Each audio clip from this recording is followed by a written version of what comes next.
Hello বন্ধুরা, চলে এলাম আরও একটা মিনি ব্লগ নিয়ে।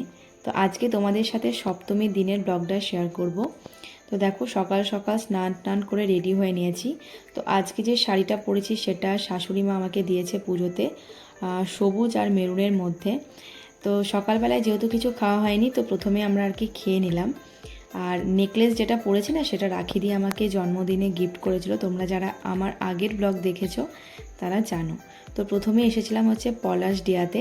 তো সেই দিনকে এত মারাত্মক গরম ছিল আর রোদও দিয়েছিল। তো আমার যেহেতু সান অ্যালার্জি আছে, তো আমাকে সেদিন ভীষণ রকম আর কি কষ্ট হয়েছিল। মানে আমার অলরেডি মুখটা চুলকাতে শুরু হয়েছে, যেহেতু বলছি সান অ্যালার্জি আছে।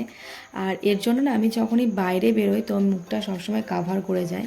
তো পুজোর টাইমে কি মুখটা কাভার করে গেলে ভালো লাগে, তো ওর জন্য মুখটা কাভার করিনি বলে এত রোদটা আর কি লাগছিল। সানস্ক্রিন লাগানো ছিল তা সত্ত্বেও। তো ওর জন্য বেশি ঠাকুর দেখতে পাইনি, দু একটা প্যান্ডেল দেখে আর কি চলে এসেছিলাম।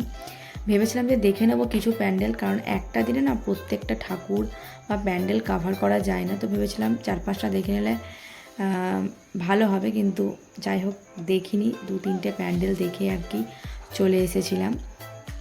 আর চুলটা না পুরো একদম আমার হাওয়াতে এলোমেলো হয়ে গেছিলো, যেহেতু আমি এবার অনেকটাই আর কি শর্ট করে কেটেছি। আর এবারে কাটটাও আমি বাটারফ্লাই কাট দিয়েছি, তো একটু মানে এতটাই এলোমেলো হয়ে গেছিলো চুলটা, আমি আর কি মণ্ডপেই 2-3বার আর কি চুল আঁচড়েছি, নাহলে একদমই ভালো লাগছিল না।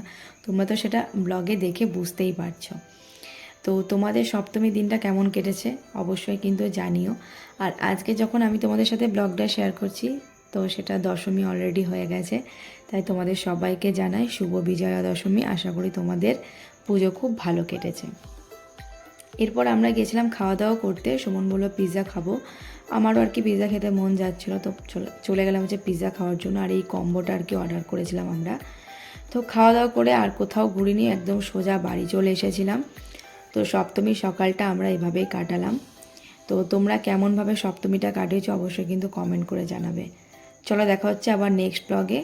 আশা করি তোমাদের আজকের এই ব্লগটা ভালো লেগেছে। যদি বন্ধুরা ভালো লেগে থাকে অবশ্যই একটা লাইক করে দিও। তো চলো, আজকের মতো এখানেই।